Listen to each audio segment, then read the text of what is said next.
Again, hello and welcome to HIPAA, FERPA, and School Health, Confidentiality and Information Sharing in School-Based Healthcare. We're going to go ahead and get started. We've got a lot to cover today. I see people are still joining, so please know that the webinar slides and recording will be sent to all registrants following the presentation today. And thank you so much for joining.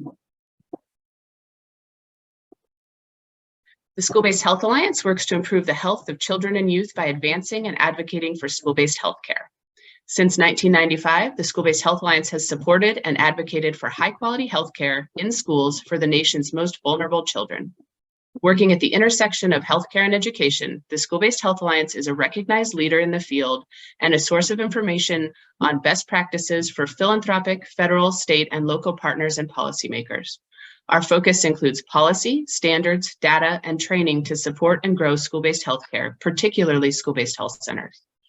We believe that all children and adolescents deserve to thrive, but too many struggle because they lack equitable access to healthcare services.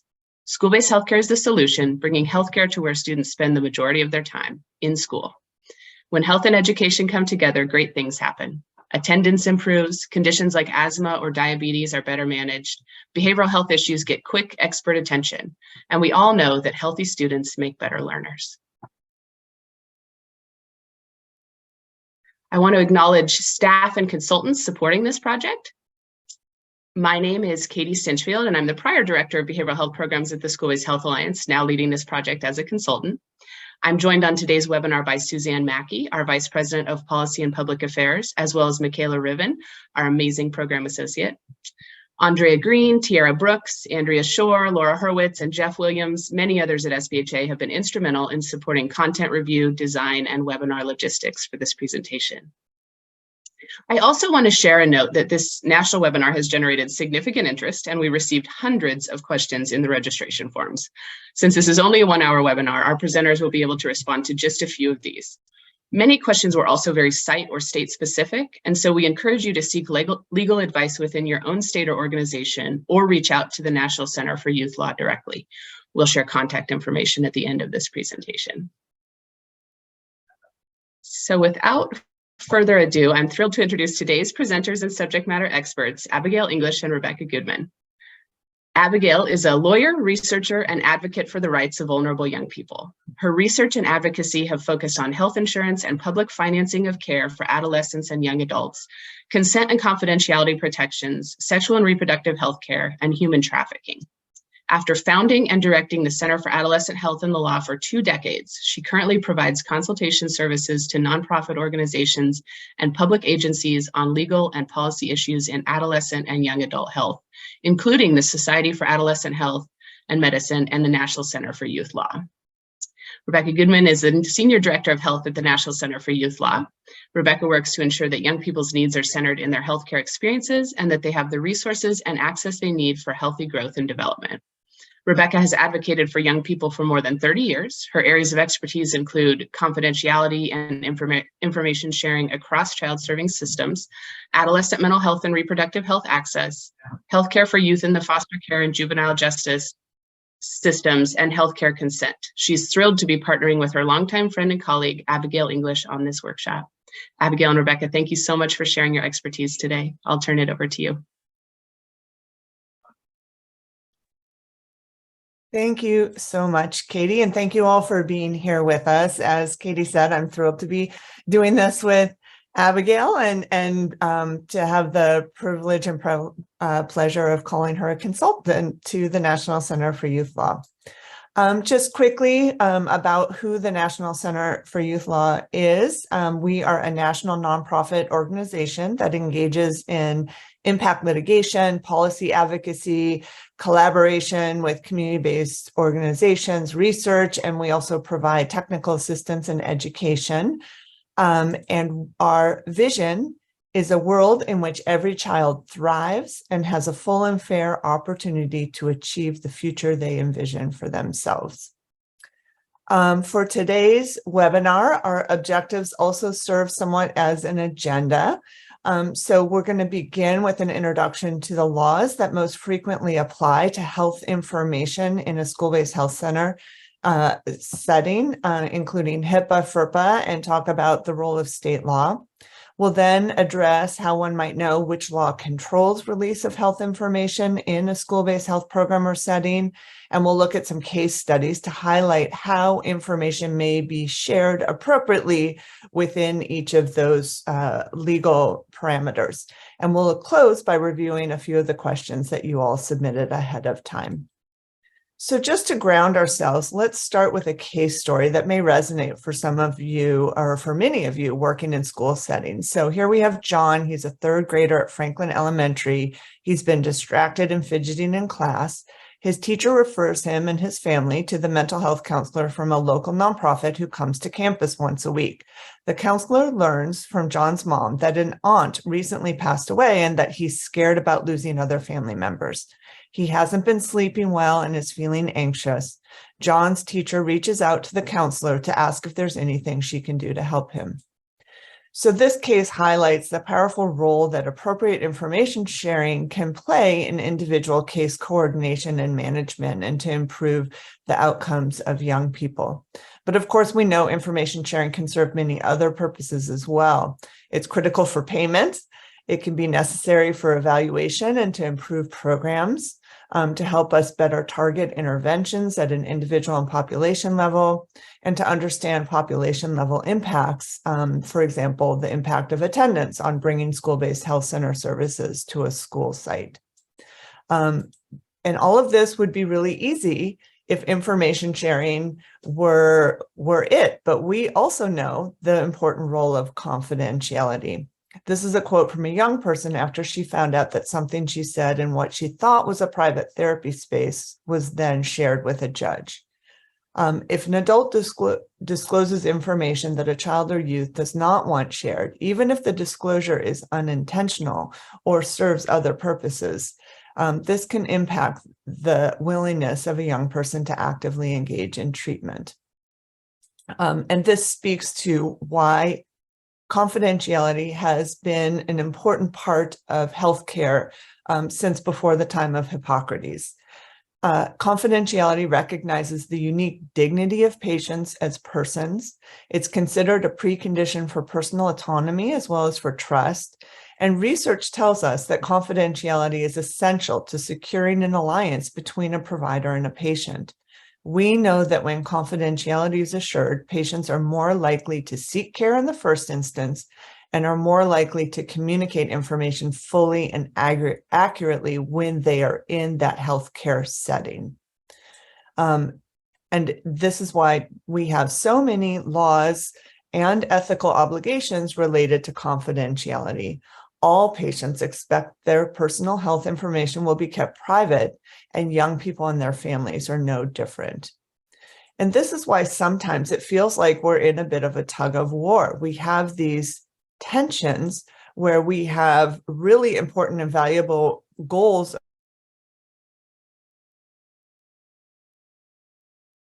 also protecting confidentiality can improve outcomes as well. And sometimes it feels like the law brings us into a tug of war as well. But we're hoping that by the end of today, we can show you that it is possible to find that best balance between the two and navigate both of these important goals. Now, you'll note I've used an image of a scale here. That's intentional. What is this scale? The scale that helps us balance this really is created by those federal and state laws. These laws help us decide when, what, and to whom information must not be disclosed, when, what, and to whom information must be disclosed, and when, what, and to whom information may be disclosed. And that yellow box in the middle where we have some discretion is how we help adjust that balance. And how does that balance lie? Well, it will depend on the laws, but it also, once we're in that space, will depend on our ethical and professional practice standards, our relationships and trust, our community norms, the sensitivity of the underlying information, and the policies, protocols, contracts, and tools that we put in place. And that is where you all have some control in shaping how this balance finally levels out. When we're talking about the laws that may be at play, there are quite a few laws at both the federal and state level that impact confidentiality. For the purposes of today's discussion, we are going to be focusing on HIPAA, the Health Insurance Portability and Accountability Act, and FERPA, the Family Educational Rights and Privacy Act. But we do want to acknowledge and highlight that depending on the services you're providing, the systems that you're including in your conversations or with whom you collaborate, and the families and youth you're serving, other important laws may be at issue as well. And now, before we dig in, I have to put on my lawyer hat because, you know, if as a lawyer, we always like to throw in disclaimers and caveats, etc. And so what I'd like to say is that most importantly, we are sharing information today, not legal advice. For any kind of advice on application, folks do need to seek counsel from their own attorneys. So Abigail and I are limited in that way. I also want to acknowledge we only have 60 minutes together today, and by necessity, that means this is only a very broad overview of HIPAA, FERPA, and state law. Our goal really is to provide you enough information to be an orientation so that you can bring this and bring key questions to your own legal counsel about policies and practice and what this means for you. And my final note is that laws do change through legislation, through cases. This information in today's webinar is current as of June 2023. To my knowledge, the laws have not changed since then, but moving forward, they may. So if anyone is looking at a recording or at the slide deck later on, please keep in mind that you want to double check whether the laws have changed. Okay, so now I want to move to a discussion of HIPAA. We're talking about confidentiality that applies to health settings outside of the school-based health center. Just to keep things simple, we're talking about community-based health centers, health clinics, healthcare providers outside of school-based health. Now, before we jump into talking about the confidentiality laws, a quick note on consent and confidentiality. Often, these go hand in hand, and often people think of them as following exactly the same rules, but it is important to know that they're distinct legal concepts and may have different legal requirements. So when we talk about consent, we mean granting permission to a provider to engage in health test, an exam, or a service. It's basically opening that door to the exam room to allow the healthcare provider to engage in a service with somebody. Once we enter that room and engage in healthcare services, confidentiality is what happens with the information generated in that care setting. Often, the person who's consenting to care is the same person who may be controlling confidentiality and disclosure of information, but not always, as we'll talk about a bit more later. So just want to keep in mind that they don't always go hand in hand.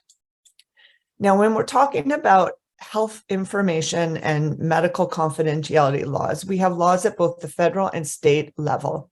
At the federal level, we do have the Health Insurance Portability and Accountability Act, and that sort of sets a ground floor, sort of across all the states, a minimum level of protection for the confidentiality of health information. But states also have their own health confidentiality laws at times. And what HIPAA says is, to the extent that your state law is more protective than HIPAA, then you must follow that more protective state law. And what that means is that what folks are following and doing in California may look different than it does in Georgia or in New York or in Iowa or anywhere else. And that is why we can't always simply share protocols and policies and forms from one state to another, because we need to make sure that the state laws in each of those states aren't impacting how those protocols and policies and forms need to be shaped and impacted. So what we do in one state in a school-based health setting or in a healthcare setting around confidentiality may look different because of those state laws. Now, beyond HIPAA and state law, there are other regulations and laws that can apply in addition to or in lieu of the above.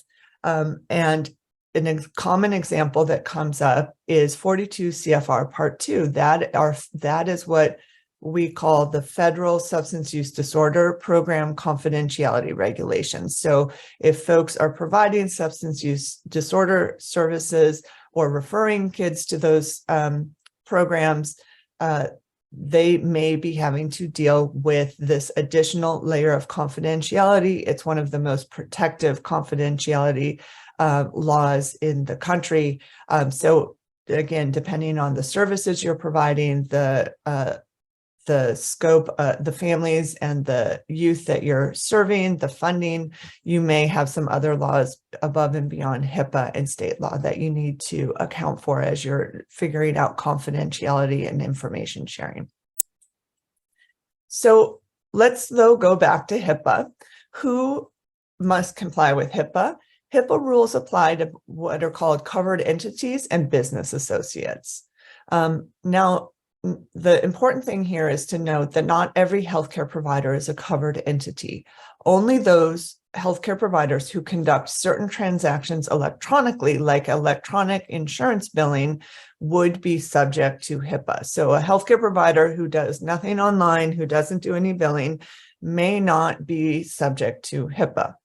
The business associate exception is how lawyers, accountants, others who may be doing work with a healthcare plan or healthcare provider may end up having to, their records may be subject to HIPAA as well.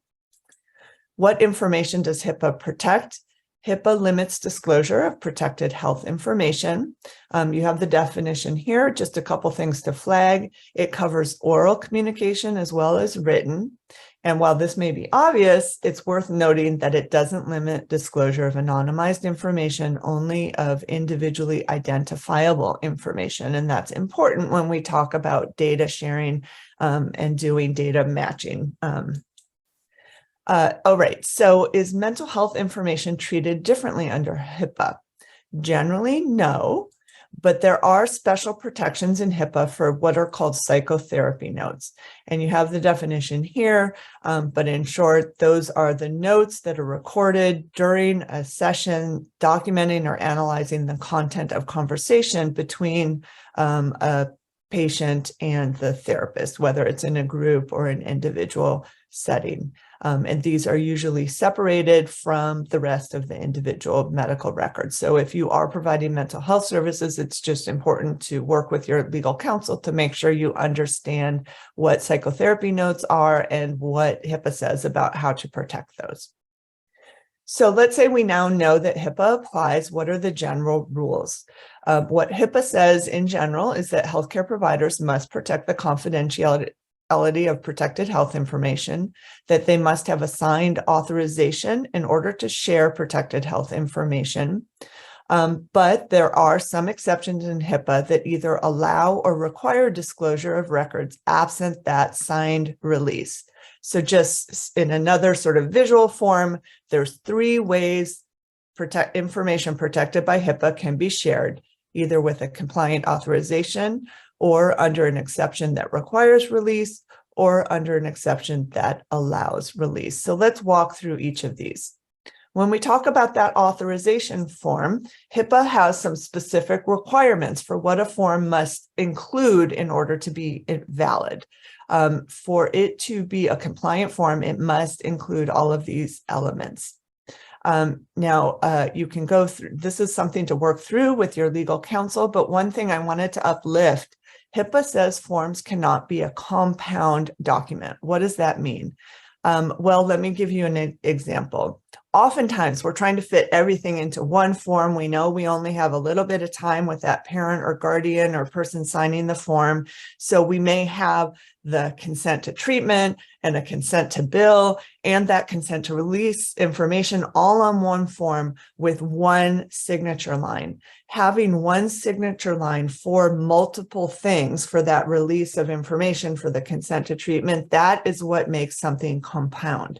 You can have a document with multiple things on it, but you need to have different signature lines for each. So things like that are important to just make sure your release form is valid. And then, as noted, you may have state law that also has some rules around what release forms must include to be valid. So it's really important to make sure you know what your state law says. So for example, California says that forms must be in 14-point font. That's not everywhere, that's just California. But if you work in California, you need to know what your state law says. Now, who signs that form? Generally, adults or emancipated minors, so adults or folks 18 or over, will sign for themselves unless they're conserved. If they're an unemancipated minor, so someone under 18 who hasn't been emancipated by a court, they will sign their own form if they are considered an individual under HIPAA, and we'll talk about what that means in just a sec.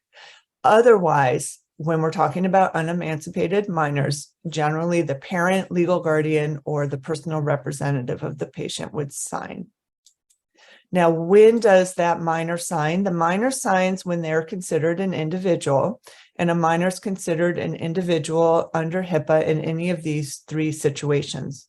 When the minor may consent to care, so for example, state law allows them to consent to their health care and they do so, then, or when the minor can lawfully obtain care without a parent and someone else consents. So for example, if state law allows a relative to stand in and make decisions, or a parent agrees to confidentiality.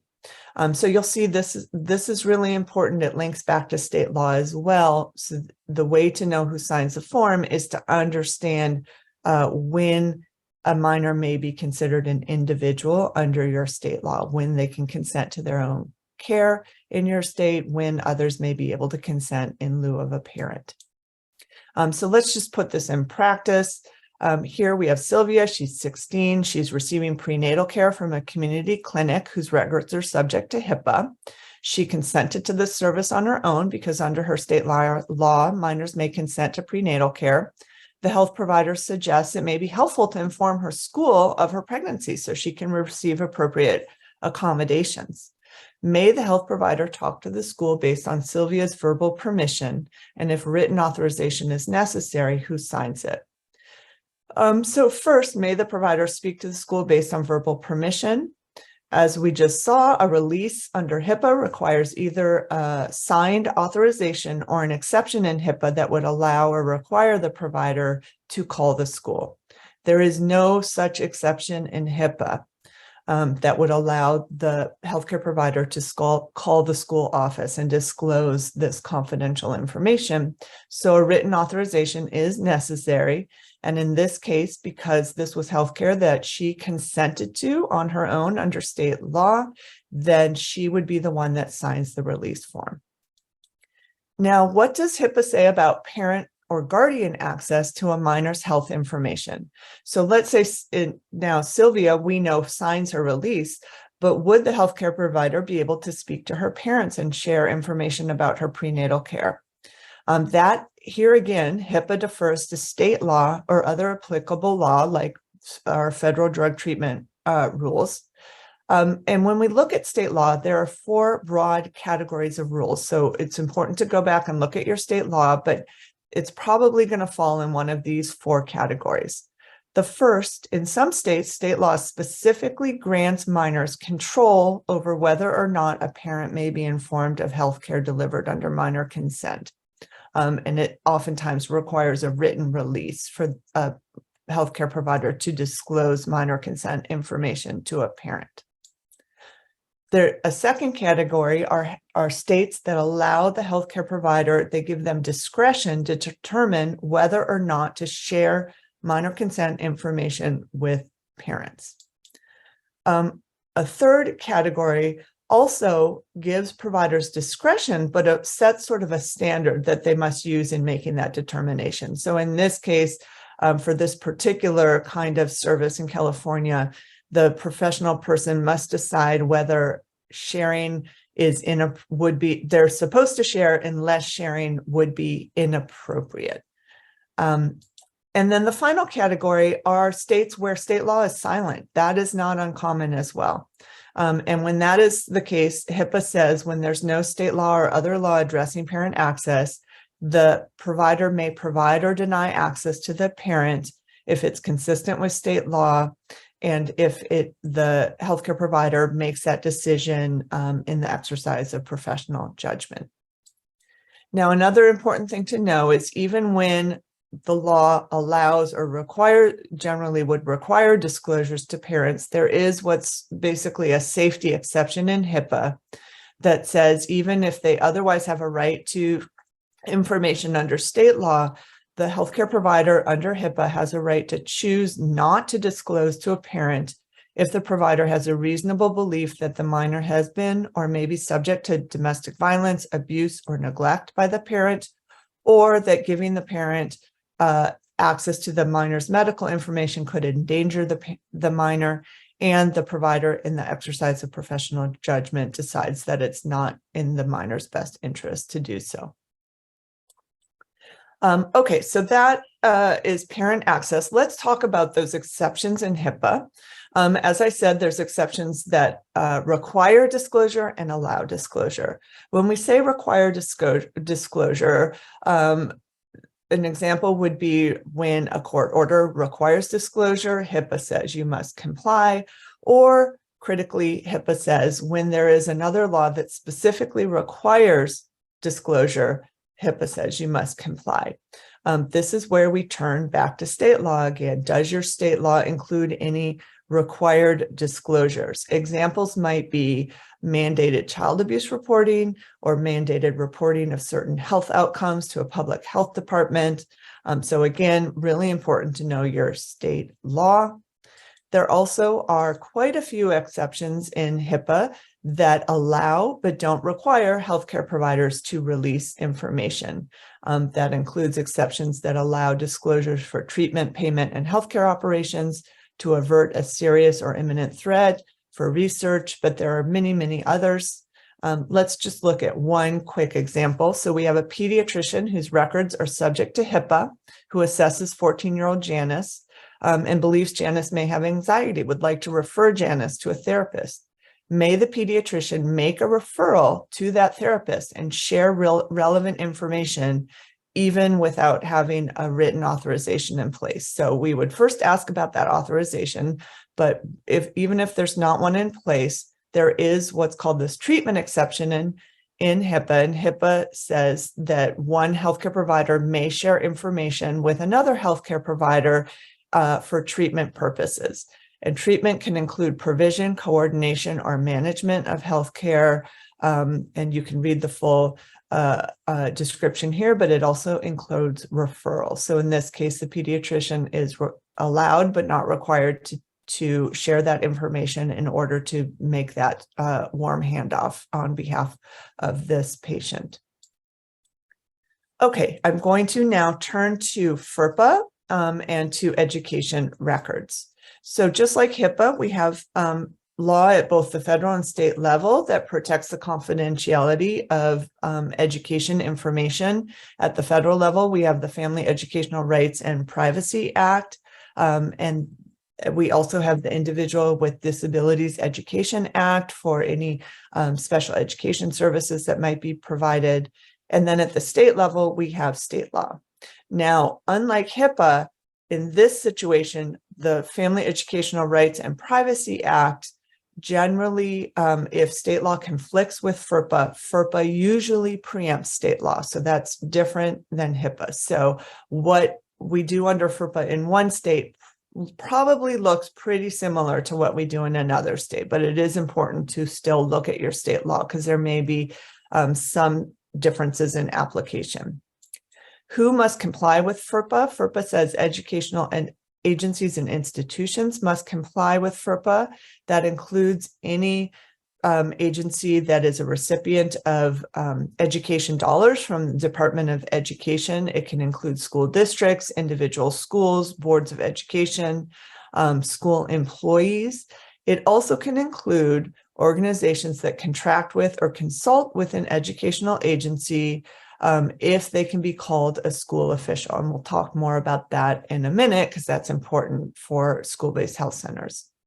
What does it protect? It protects education records, which are records, filings, other documents that contain information directly related to a student and are maintained by that educational institution or a person acting for that agency or institution. Note, it does not include oral communications, and that way it's very different than HIPAA. It has to be documented. Now, does that mean you just don't document? Of course not, but it doesn't necessarily cover an informal conversation in the hallway between a student and a teacher. Does FERPA apply to health information? If there is health information in an education record, then FERPA would apply. So examples might be immunization records, sports physicals, or some testing and evaluation related to individual education plans and special education. As I noted, what isn't in an education record, oral communications. And then there are two exceptions. I won't go into these right now, but these are important to review with your own legal counsel and in some of the materials that we'll share at the end that go in more depth about both HIPAA and FERPA. The general rule under FERPA is that educational agencies cannot share personally identifiable information from the education record without written consent. That the written consent must include certain elements to be valid. So it looks very much like HIPAA in its general setup, and that there are exceptions. So just like with HIPAA, under FERPA, general rule, you can't share unless you have a compliant authorization, an exception in FERPA requires release, or an exception in FERPA allows release. Who signs that release? Well, in the case of FERPA, it's a parent for students under 18. And if it's a student who's 18 or older, it's the student. And parent is defined in FERPA to include a natural parent, guardian, or individual acting as a parent in the absence of a parent or guardian. But it is FERPA says that schools and school districts must put definitions in their local policies.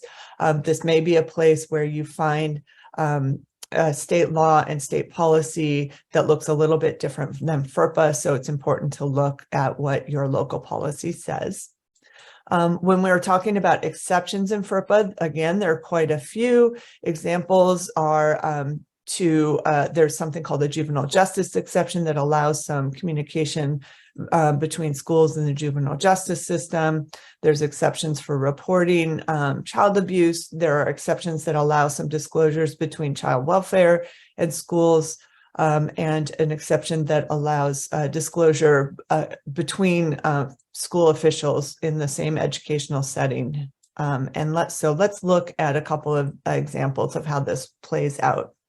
Sean's been diagnosed with diabetes by his pediatrician. His parents bring this information to the school nurse, and the nurse puts a diabetes management plan in place. So our question is, may the school nurse share information about his diabetes and his management plan with others at that same school? So the information, of course, can be disclosed if you have a written authorization from his parents, but if there's no authorization in place, it can only be disclosed if an exception applies. There is an exception in FERPA that's called the legitimate educational interest exception that allows school officials to share information with other school officials in the same educational agency who have a legitimate educational interest in the information. And this can mean as simply that the one person needs that information in order to fulfill his or her professional responsibility. Again, you need to look at what local policy says about how these terms are defined, but it is with this exception that information about Sean's diabetes management plan may be shared with some other school staff who need to know in order to meet their duties as teachers or as in food services, etc. It doesn't mean there's a blanket sort of option to share with everyone at the school. There still needs to be this process of looking at that legitimate educational interest. Now, let's say Sean's blood sugar is very low one day and he passes out at school. Can the school call 911? Can the nurse share Sean's diabetes diagnosis with paramedics who are not part of that school? This is a case where we probably don't have a release form in place. But there is an important exception in FERPA called the health or safety exception that allows schools to share information from the education record to quote unquote appropriate parties if knowledge of the information is necessary to protect the health or safety of the student or other individuals. And now this does need to be in a situation that presents imminent danger or threat. It can't be a sort of theoretical or prospective threat, but it is a really important exception. And there is a somewhat parallel exception in HIPAA that also allows providers to disclose information to folks who need to know in order to ameliorate a threat. But you can look at for specific language in our materials that we'll share later. Okay, so the million-dollar question, what law applies when we're talking about school-based health centers? So the first thing we want to just clear out of the way, is it possible for health information created by a school-based health center or a school to be subject to FERPA and HIPAA at the same time? And the answer is no. The two federal regulations acknowledge each other and basically say that if FERPA applies, HIPAA does not. And that means when you are looking to decide, understand what law applies to your setting and your services, you start by asking, does FERPA apply? So you ask, is the provider of healthcare that we're talking about, that school nurse or the school-based health center, an educational agency or an employee or agent of one? If they can be considered a school employee or a school agent or a school official, then FERPA applies. And then the next thing, the only thing to ask after that is whether any state laws apply. So an example would be a school nurse. A school nurse who is employed by a school is considered part of that educational agency, and therefore records created by a school nurse would be subject to FERPA and not HIPAA. Now, if FERPA doesn't apply, the next question is whether HIPAA applies. HIPAA applies to covered entities. Now, as we said before, not all healthcare providers are covered entities. They must complete certain transactions electronically. So, for example, if a health provider absolutely never bills, then the provider would not be a covered entity, and their records would not be subject to HIPAA. But even then, you still need to check whether any state law applies. Now, why does it matter so much? Well, hopefully, as you've seen from the previous analysis, whether HIPAA or FERPA applies implicates things like parents' right to access information, minor consent, access by other school staff and medical providers, what type of release form you may need to use, the ability of staff to coordinate care, public health reporting, and administrative obligations. Now, it's really one of the challenges is this is a very case-by-case analysis that really requires looking at your specific scenario and your facts. What I'd like to point you to, though, is two resources. One is the Federal Departments of Health and Human Services and the Department of Education have issued what are called joint guidance on HIPAA and FERPA. They issued one in 2008 and another one in 2019 that includes some examples and cases, sort of showing you how they make the decision about going through those three questions I laid out on the previous slide. And we, Abigail and I, have just worked with the School-Based Health Alliance to create a resource that goes into more detail on HIPAA and FERPA and these questions, and we'll share a link to that resource in a little bit, but we also recommend taking a look at that. And then, of course, take a look at your state law. Now, sometimes folks say, this is really complicated. Can't we just use a contract or a memorandum of understanding and just say in it, our services are under HIPAA or our services are under FERPA?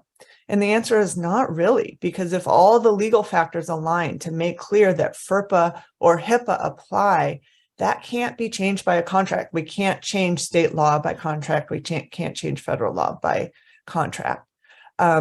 So, for example, a school can't just contract its student pupil records out of FERPA. But this is why it's so important to work with your legal counsel. All right, so we want to look at a couple cases, and then we're going to turn to your questions. So our first case, a licensed therapist is at a school-based health center and provides screenings to interested students at the high school. May the school share student schedules with this therapist to help them coordinate appointments? What do you need to know in order to answer this question? So we know that the school student schedules are part of an education record. So we know that those are subject to FERPA. But in order to understand whether the information can be shared with that therapist, we need to know whether the therapist can be considered a school official, and basically whether the therapist's records are subject to FERPA or subject to HIPAA. So let's imagine that they are subject to FERPA. What would that mean for this, to answer this question? So if the therapist at the school-based health center is considered a school official whose records are subject to FERPA, then they can always share if there's a release form in place. But what that opens up for us is thinking about that legitimate educational interest exception in FERPA. As a reminder, this is an exception that allows school staff to share information from an education record with school officials in the same educational agency who have legitimate educational interest in the information. And remember, legitimate educational interest means that that school official, the therapist, needs the information to perform their official or professional duties. Now, the school would be required to include in their annual notices to parents a statement about how they define legitimate educational interest, who is considered school officials, and it would need to make clear who that is. And all of this would be stuff that your legal counsel would need to look at and make sure that this fits within that exception. But in theory, it may be possible to share those schedules if the therapist is considered a school official. Now, what if the therapist is operating under HIPAA? Their records are subject to HIPAA and they are not a school official. In that case, FERPA still applies to those schedules. They can always be disclosed with a written release, but is there an exception in FERPA that would allow the school administrative office to share information with an outside provider who's not a school official? The answer is no. There's no exception in FERPA that would allow that kind of sharing outside of the school setting. Now, though, let's imagine that the therapist wants to share information with an outside expert, such as a provider from a local pediatric mental health care program. If the therapist at that school-based health center is operating under FERPA, the provider would be prohibited from sharing and making that referral to an outside agency unless they had a written release. However, if the therapist is working under HIPAA, there is an exception in HIPAA that allows healthcare providers to share information with other healthcare providers, even if they're outside of the system, they're in two different systems. They would be allowed to share for purposes of coordinating referral and case management. Now, it would be really important to look at state law to see if there's any restrictions on that sharing. That may be the case, but under HIPAA, that kind of sharing outside of the entity for referral would be possible where it would not under HIPAA. Okay, so those are just two examples. Abigail is going to share a few others. I just want to really quickly flag some best practice thoughts. One of the privacy is basically a prerequisite for trust. And we know that trust is essential for the therapeutic alliance, as we said before. In ethics, what we say is that autonomy, transparency, and trust are critical components of creating that relationship in healthcare. So when we translate that to information sharing, transparency is about when information may be protected and when a provider may want or need to share information. Being transparent about disclosure helps foster trust. It also helps empower patients and provide autonomy when we give them as much information about disclosures, and even when it's not required by FERPA or HIPAA, allow them to consent or assent to disclosures. And it also is important to consider, even when the law may allow broader disclosure, to tailor our disclosures narrowly in order to help further and that trust that we're hoping to develop, because it takes a while to develop and we can lose it really quickly. So if there are some key takeaways, and sorry, I'm going a little quickly because I want to get to Abigail, our key takeaways today: whether HIPAA, FERPA, or state law apply, you can always share information if there is a valid written authorization to release. That is a great place to start. Make sure you review the comprehensive guide. Today, we've just given you a touch of HIPAA and FERPA and how state law intersects. Hopefully, you see why it is important to really understand those laws, but then consult your own legal counsel. Those guides are there to help you flesh out the questions you want to bring to your own legal counsel so that you can have some fruitful conversations with them. And then finally, it's more than just the law. Yes, HIPAA, FERPA, and state law give us sort of our ground floor, our bones, but best practices, looking at ethics, looking at autonomy, looking at transparency, looking at trust, is how we create our policies and practices that will encourage families and young people to come in and feel safe seeking care, and will allow us to develop those relationships with our community partners that we can rely on to provide better care. And with that, I am going to pass it back to Katie for questions.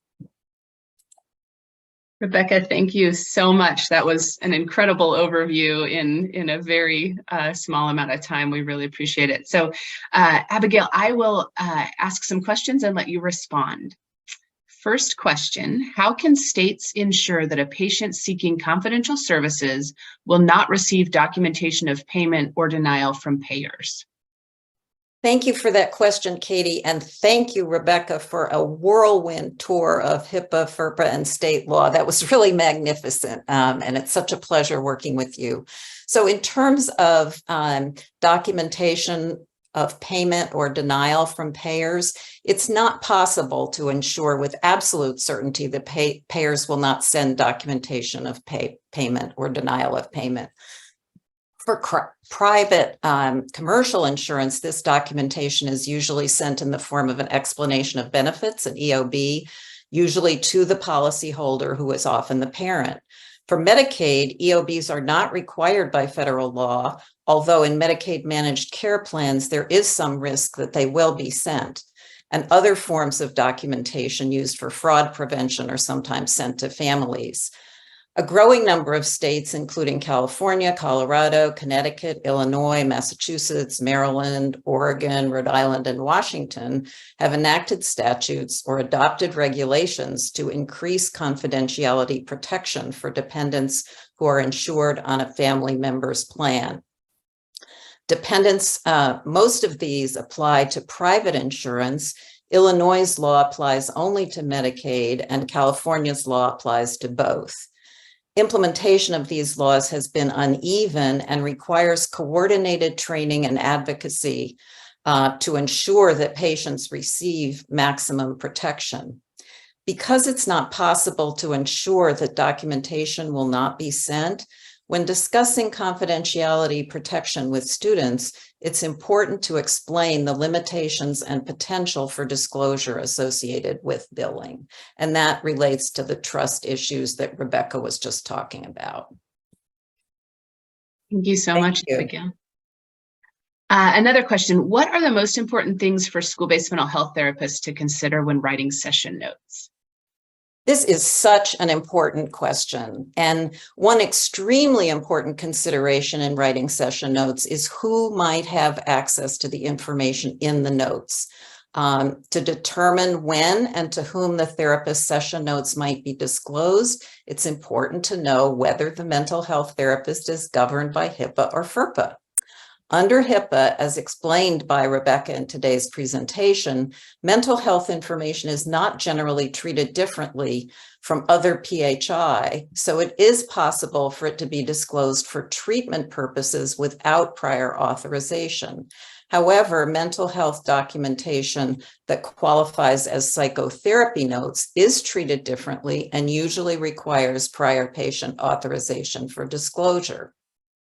Whether that authorization would have to come from the student or from the parent would depend on whether the student is considered, quote, the individual under HIPAA, in which case the student would sign the release. This is dependent in part on state law.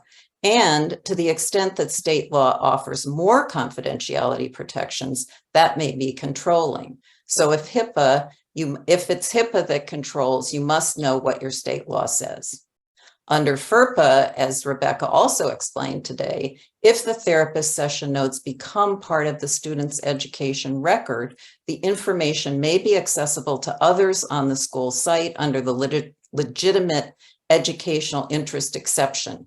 They also will generally be accessible to parents unless the student is age 18 or older. Disclosure of information in the education record to outside parties, such as referral organization, usually does require a release from the parent or the adult student.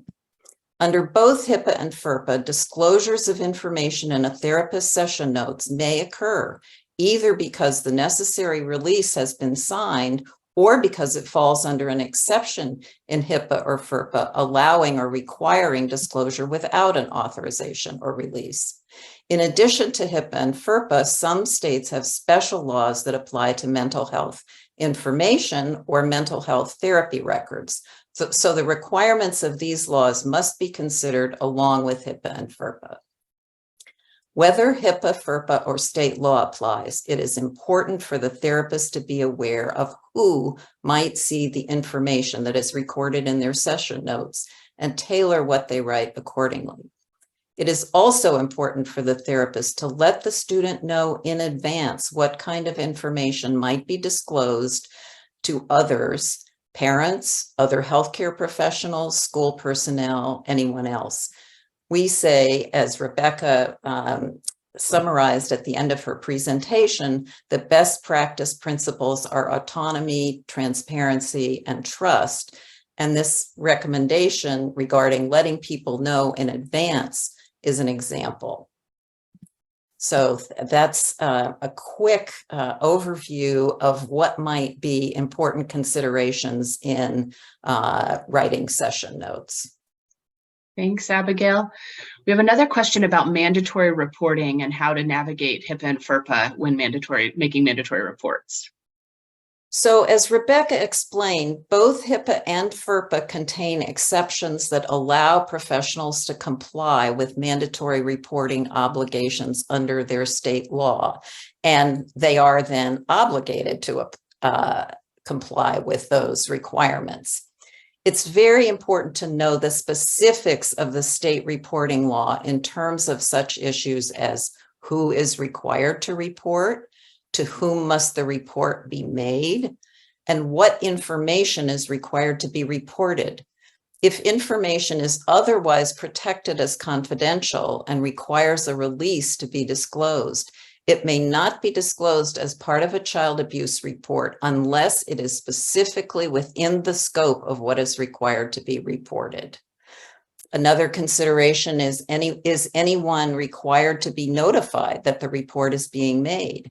Is the student informed of the reporting, even if that is not explicitly required? Also, there can sometimes be tension when school staff and school-based health clinic staff do not have clear understanding of how each system handles reporting. For example, schools often have policies in place that require school employees to inform the principal or administration about reports that are made, or perhaps they have a centralized reporting process. FERPA would not prohibit this, but let's say there's a school-based health center on site that operates under HIPAA.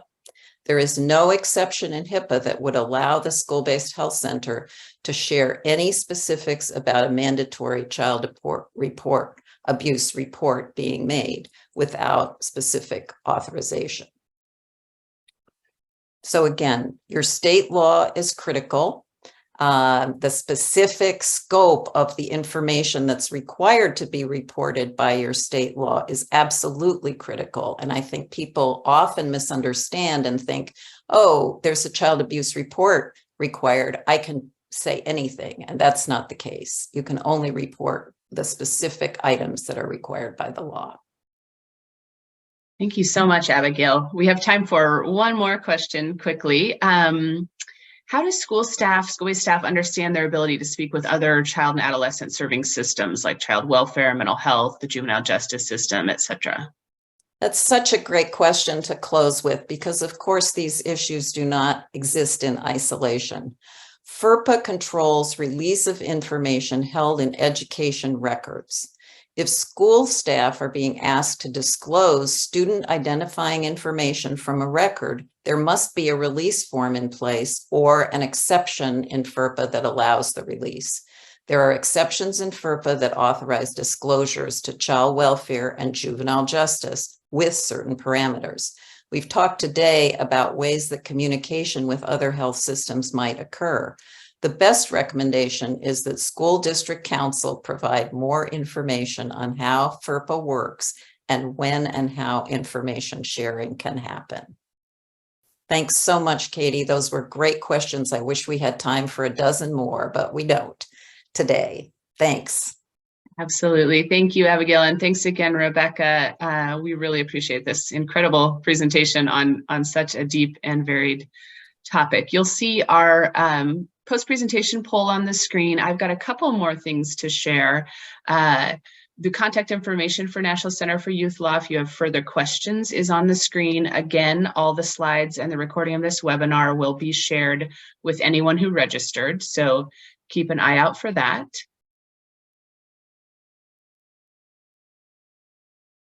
We'd also like to flag our guide that Rebecca referred to.